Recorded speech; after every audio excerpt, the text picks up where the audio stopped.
السلام علیکم friends, welcome to Urdu voice.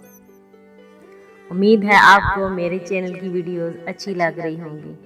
اگر اچھی لگ رہی ہیں تو میرے چینل اردو وائس کو سبسکرائب کریں اور کمنٹس میں اپنی رائے سے آگاہ کریں اور ویڈیوز اپنے دوستوں کے ساتھ شیئر کریں۔ شکریہ۔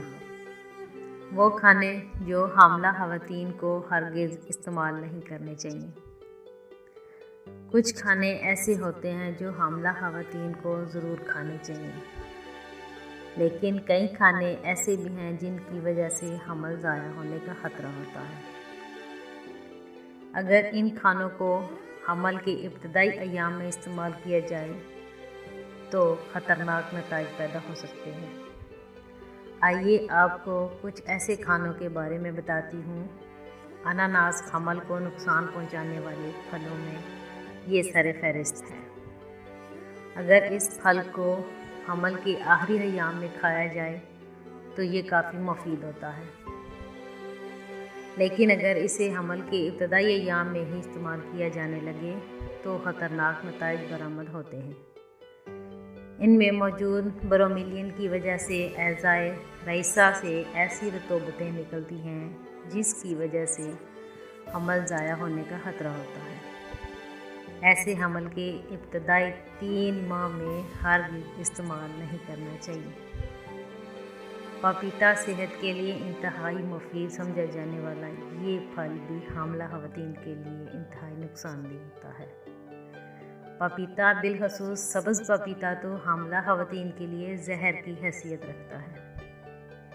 خواتین کو چاہیے کہ اس پھل سے جتنا ممکن ہو اجتناب کریں۔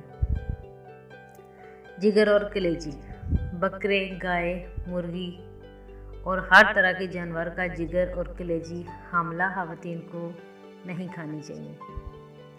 اس میں موجود وٹامن اے کی وجہ سے بچے کو نقصان پہنچتا ہے، جس سے حمل ضائع ہونے کا خطرہ پیدا ہوتا ہے۔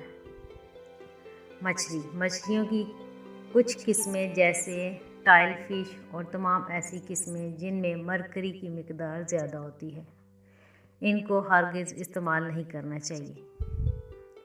حاملہ خواتین کے لیے مچھلی کی یہ قسمیں اس لیے نقصان دہ ہیں کہ ان میں موجود مرکری حمل کو نقصان پہنچاتی ہے۔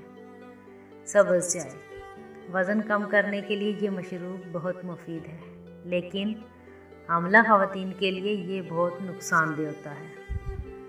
سبز چائے میں 200 ملی گرام کیفین ہوتی ہے، جو کہ نہ صرف حمل کو ضائع کر سکتی ہے بلکہ اس کی وجہ سے ماں کا دودھ بھی کم ہوتا ہے۔ اسی طرح ایسی اشیاء جن میں کیفین کی زیادہ مقدار پائی جاتی ہے ان سے بچنا چاہیے۔ امید ہے آپ کو میرے چینل کی ویڈیوز اچھی لگ رہی ہوں گی۔ اگر اچھی لگ رہی ہیں تو میرے چینل اردو وائس کو سبسکرائب کریں اور کمنٹس میں اپنی رائے سے آگاہ کریں اور ویڈیوز اپنے دوستوں کے ساتھ شیئر کریں۔ شکریہ۔